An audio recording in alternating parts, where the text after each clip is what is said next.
inconsciente et la dimension consciente. Si vous regardez les enfants, jusqu'à l'âge de 6 ans, quand ils jouent aux pompiers, quand ils jouent aux cow-boys, c'est vraiment des pompiers, c'est vraiment des cow-boys. C'est-à-dire que cet espace-là est un espace, cet espace qu'on va considérer comme nous, qui les observons comme virtuels, pour eux, il est profondément réel. Voilà. On a tous, messieurs, joué au docteur, et c'est grâce à ça qu'on a découvert le monde. Avec parfois une envie de jamais devenir adulte.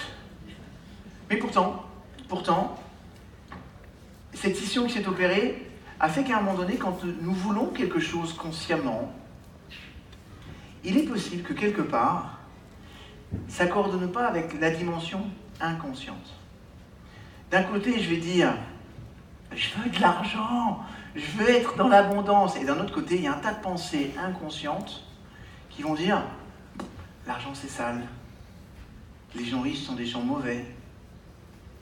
Et en fait, cette espèce de séparation fait que, quand on n'obtient pas ce que l'on veut dans la vie, c'est que très souvent, on veut quelque chose consciemment, mais qu'on a une flopée dans notre inconscience qui joue le game contre.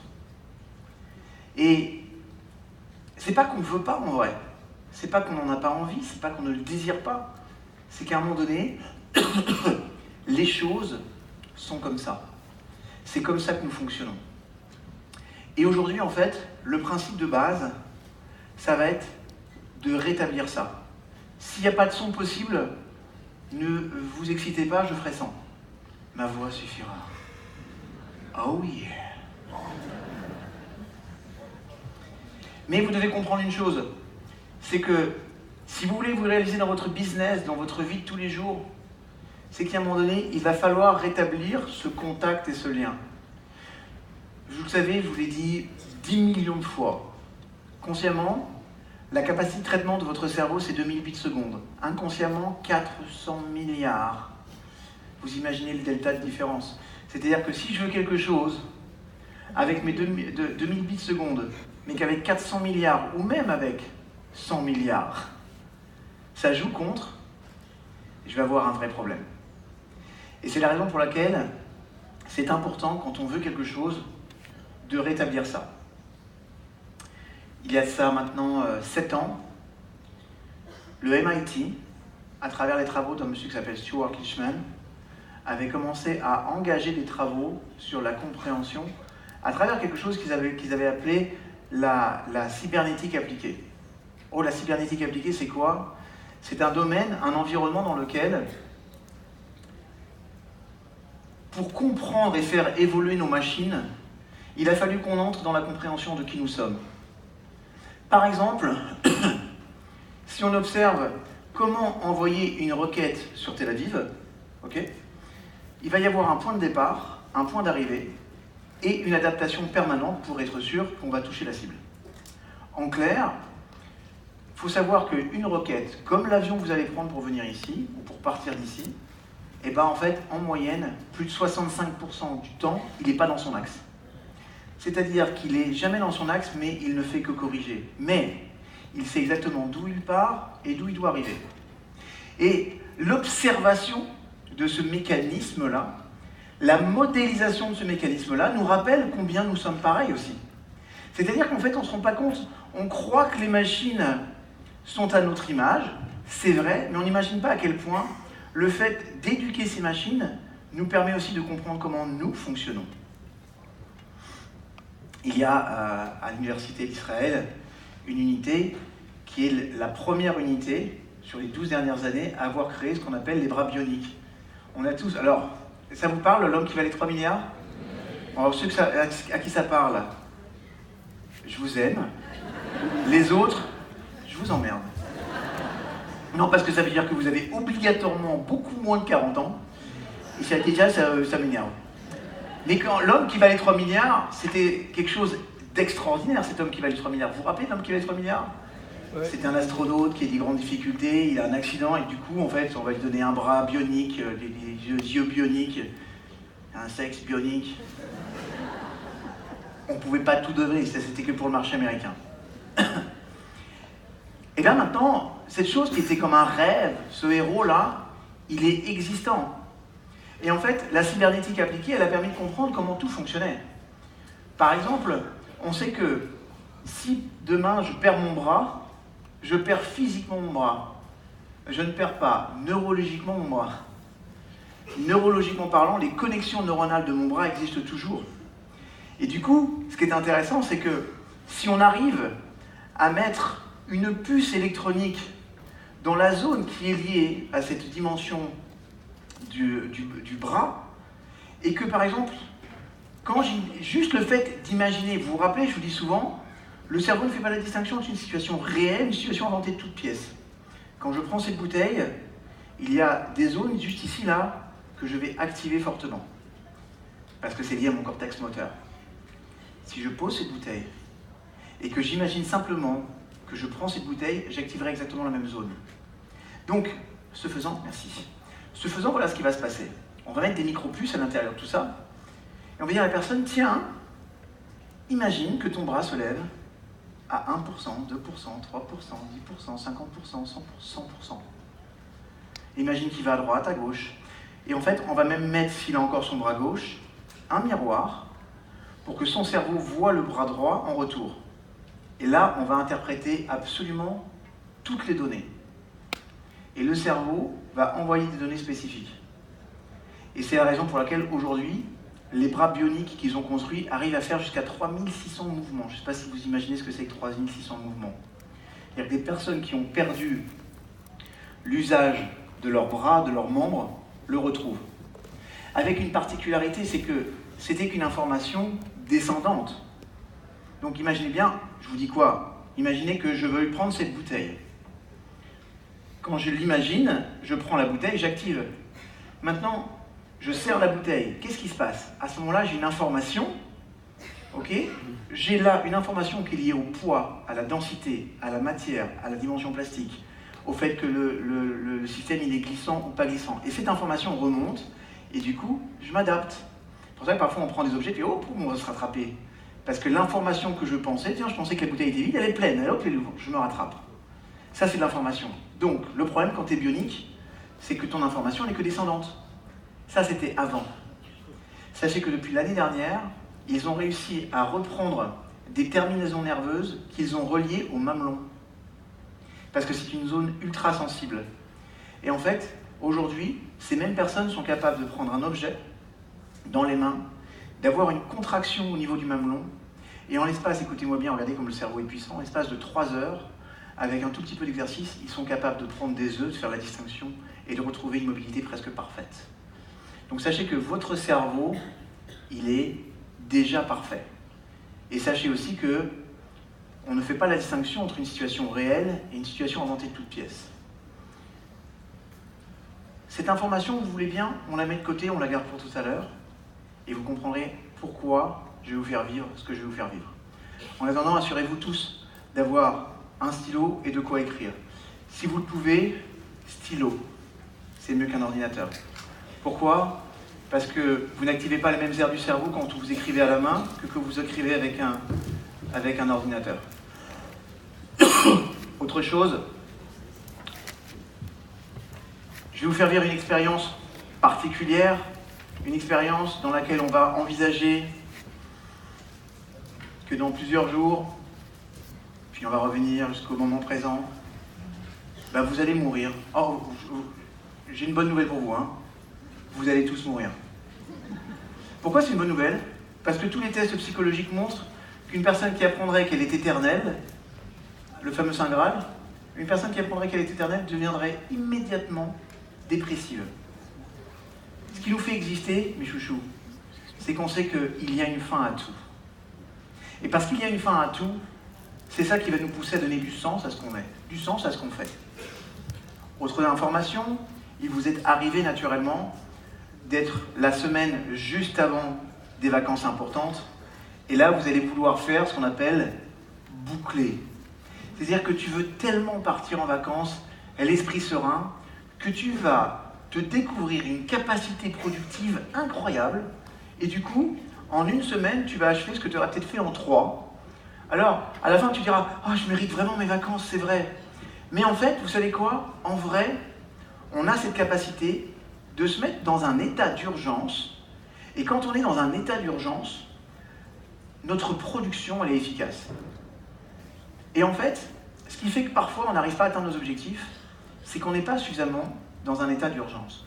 Ou en tout cas, je vais le reformuler différemment. On n'a pas envoyé une information que ce que nous devons faire, tout le week-end, AFC s'inscrit sur la discipline. Paul l'a encore rappelé tout à l'heure.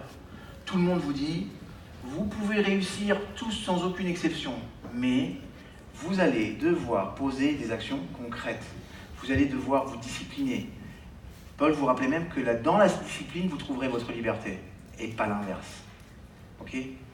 Eh bien, en fait, on va se rendre compte à ce moment-là que le système est un système qui fait que quand je ne m'engage pas dans les choses, c'est qu'en vrai, les distractions sont plus importantes que mon objectif. Je répète parce que c'est très important. Quand vous ne faites pas les choses, c'est parce que en vrai, les distractions sont plus importantes que vos objectifs. Et parce que les distractions sont plus importantes que vos objectifs, vous allez trouver de véritables excuses. Pourquoi? Alors je vous rappelle, excuses, hein, vous avez logiquement, vous allez voir sur le portail, j'ai écrit un livre qui s'appelle Le Grand Dictionnaire des disciplines du coaching et des disciplines associées. Vous prenez le mot excuse, concept inventé par les êtres humains, leur permettant de justifier ou pas d'avoir posé des actions concrètes. Il y a un concept qui est encore plus puissant, je vous le rappelle. Les excuses valables.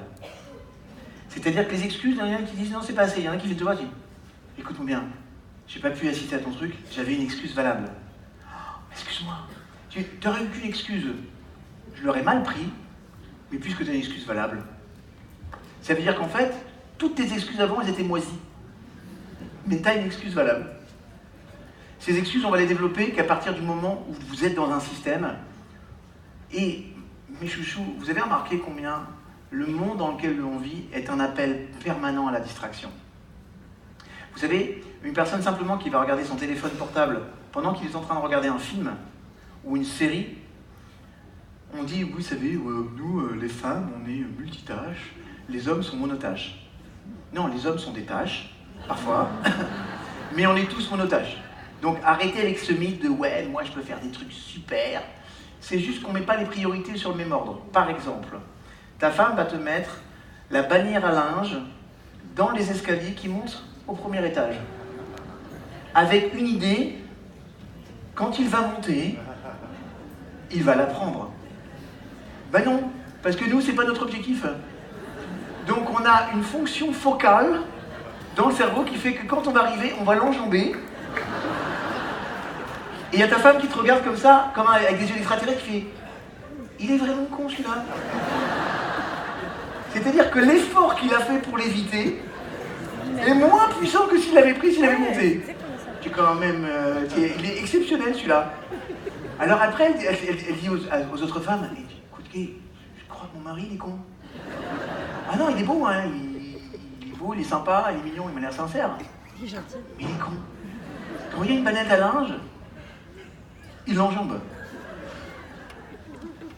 Écoute ma fille, écoute-moi bien. Ton père aussi est con. Ton frère, il est con. C'est parce que c'est une fonction neurologique du cerveau humain, chez l'homme. Avec la banette à linge, il est con. On a des fonctions qui sont comme ça, mais on est tous monotâches. On va avoir des aptitudes parfois à passer plus facilement de l'une à l'autre, mais on est tous monotâches. C'est-à-dire que quand je regarde cette série, quand je regarde cette télévision, près de 112 fois, je vais quitter une concentration pour passer à une autre. Ok ? Ça s'appelle simplement la distraction. Sachez que quand vous êtes distrait, il va se passer aussi quelque chose d'exceptionnel. Pour retrouver votre niveau de concentration, il faut à peu près une demi-heure. C'est la raison pour laquelle, quand je suis sur mon ordinateur, focalisé sur les chiffres, sur la réponse, je suis dans mon lancement, et quand, en espace de 10 secondes, je vais devoir zapper, arriver sur une scène avec des regards, retrouver tout ce que j'avais envie de dire, tout ce que je suis envie de dire. Ben, il y a un moment donné, tu ne peux pas faire autrement que de bugger. C'est normal. Et encore, on a quelqu'un qui a un esprit supérieur, parce qu'il y en a qui auraient pu bugger pendant des heures. D'accord ? Donc Donc c'est juste important de comprendre que quand on passe d'une tâche à une autre, quand on est dans un phénomène de distraction, on ne peut pas obtenir ce qu'on appelle un niveau d'efficacité supérieur. C'est très compliqué. Maintenant, nous allons créer ensemble un pont, un lien qui va unir cette dimension consciente avec cette dimension inconsciente. Cette zone, elle a un nom, elle porte un nom, s'appelle la zone d'échange neuronal. Alors ne la cherchez pas sur Internet, c'est ma traduction personnelle, parce que je trouvais que c'est ce qu'il y avait de mieux en termes de traduction, zone, et puis en fait, zone d'échange neuronal, ça fait zen, et j'aimais bien l'idée. Ça faisait un peu bouddhiste, et puis quand je vois Paul et son crâne rasé, ça me rappelle le bouddhisme. Je vous rappelle que le bouddhisme n'est pas une religion dans laquelle tout le monde boude. Pas du tout, parce que si c'était le cas, franchement, j'en serais le gourou. Parce que moi, vous savez, je vous le dis toujours, hein, vous avez en face de vous l'expert mondial du boudage. Je dois avoir un bac plus 5 en boudage. Si le bouddhisme était une religion de boudage, je serais le Dalai bouddhisme. Mais vraiment, Dalai de François, comment tu peux, moi je boude. Avec heureusement une femme qui m'a aidé à m'éduquer sur le boudage. C'est-à-dire qu'elle disait, enfin David, je ne comprends pas, avec toutes les études que tu fais, avec toutes les conférences que tu donnes, comment un homme comme toi, il peut bouder? Je sais pas, je boude. Et parfois, écoutez-moi bien, et là, c'est là que tu dis que ma femme, elle a le mérite. Je pouvais bouder pendant 48 heures. 48 heures de boudage, c'est 48 heures de non-communication. Aucun échange, aucune participation possible. C'est cette capacité que tu as quand tu es dans le lit, à tout faire pour dormir sur le côté gauche. Et tu présentes que ton cul. Ça fait partie de la stratégie de boudage, le cul, c'est obligatoire. Et un jour, ma femme, elle m'a dit, tu sais que le boudage, c'est de l'orgueil, David? Oui. Tu sais ce qu'un de nos grands mythes, notre grand maître, il dit sur l'orgueil? Non. L'orgueil, c'est la dignité des nuls.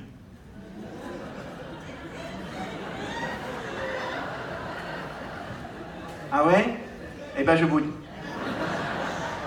L'orgueil, c'est la dignité des nuls. Mais bon, quand elle te dit une phrase comme ça, toi tu boudes, mais pendant que tu fais du boudage, tu réfléchis quand même. Le boudage a cette fonction que ça coupe tellement la communication avec l'extérieur que tu as tout le temps de passer le temps avec toi. Parce que tu es tout seul comme un con.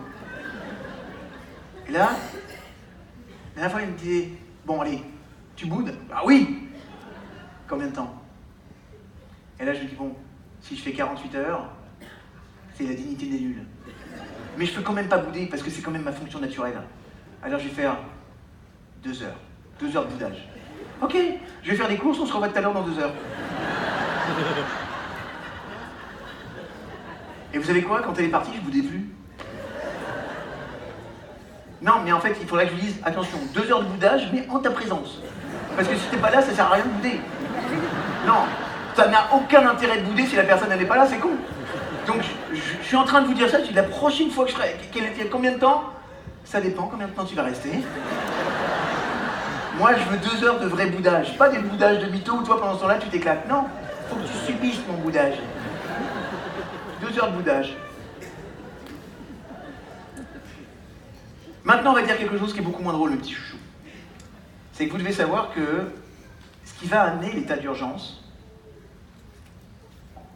souvent ce qui amène l'état d'urgence, ce qui amène le mieux l'état d'urgence, c'est savoir que les choses vont s'arrêter.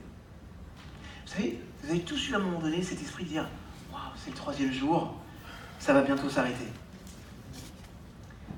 Alors, pour certaines personnes plutôt soulagées, et pour beaucoup d'entre vous, il faut que je profite de cette dernière journée parce que ces personnes sont comme moi, on vit un vrai kiff tous ensemble. Donc, détends-toi. Non, mais non. Tu sais, dans moins de 20 minutes, tu vas mourir, donc arrête, c'est pas la peine. Ah, oh yeah. Bon, si ça vous arrange pas, je vais rentrer en Israël avant de mourir. Une petite chose à faire. Je fais un test.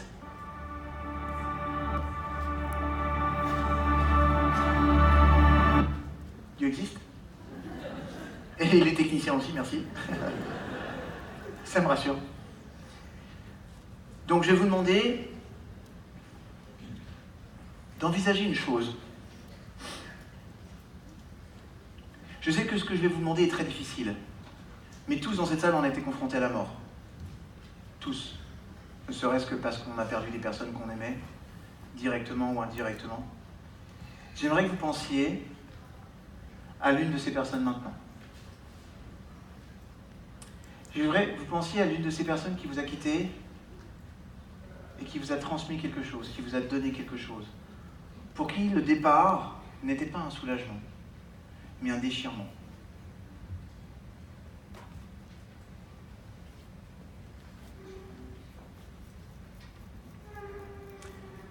Et moi, je vais vous dire une petite histoire.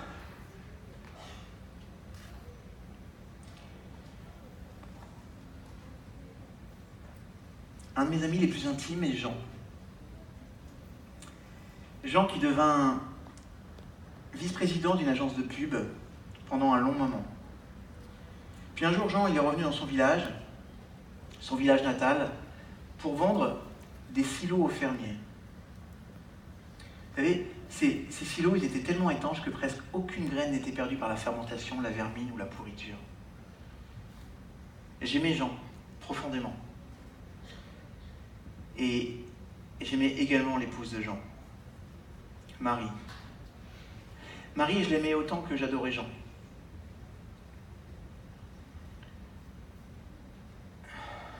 Et elle mourut rapidement d'un cancer du pancréas, là-bas dans son village. Et une de ses dernières volontés, c'était que je parle lors de ses funérailles. Je veux qu'il me dise au revoir, avait-elle dit. Alors je l'ai fait. Voilà ce que j'ai dit.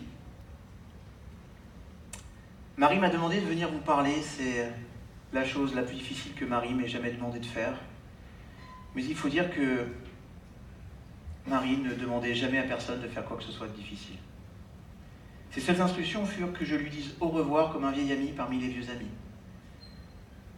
Et je lui dis maintenant. Si je le disais à la fin, en préparant mon effet, je n'en serais pas digne. Je le pense en tout cas. J'aboierais comme un chien, alors je le dis maintenant. Au revoir, Marie chérie. Maintenant, c'est du passé pour moi. C'est du passé pour nous. Il est courant lors de funérailles que les survivants regrettent de nombreuses choses qu'ils ont dites ou faites aux décédés, de penser « j'aurais aimé lui dire ceci ou cela, avoir agi comme ceci ou comme cela ». Mais nous ne sommes pas à ce type de funérailles. Nous ne sommes pas dans un lieu culte rempli de regrets. Pourquoi pas ? Nous avons toujours traité Marie avec amour et respect. La question qu'on peut se poser, c'est pourquoi on agissait toujours ainsi avec elle. C'était le génie particulier de Marie, de toujours agir de sorte que la seule réaction possible de notre part était l'amour et le respect. C'est le plus bel héritage qu'elle nous laisse, je pense.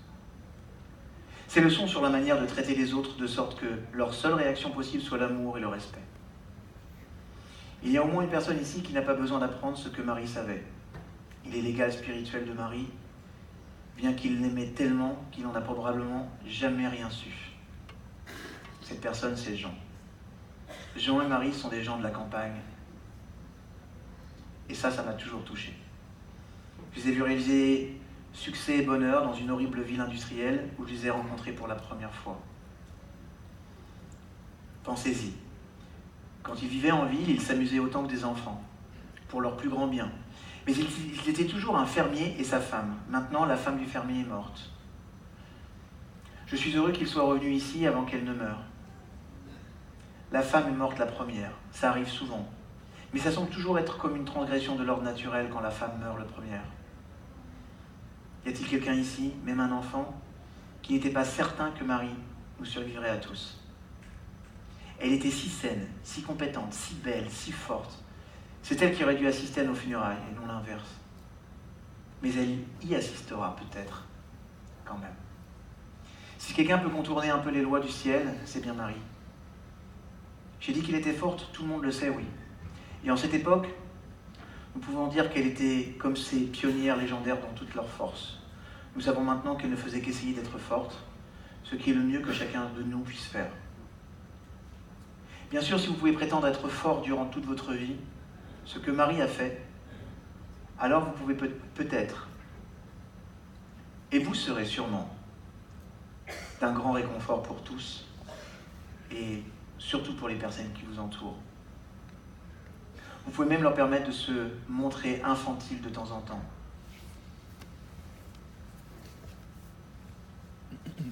Au travail, Marie chérie. Et souviens-toi également, Marie, des moments où t'avons permis d'être une petite fille. Lorsqu'elle était petite, étant la cadette d'une grande famille, sa mère voulait qu'elle laisse un mot dans la cuisine pour dire où elle était après l'école. Un jour, la note qu'elle avait laissée disait « Je suis partie où j'ai décidé d'aller ». Nous t'avons aimé, nous t'aimons, nous t'aimerons toujours. Nous nous reverrons.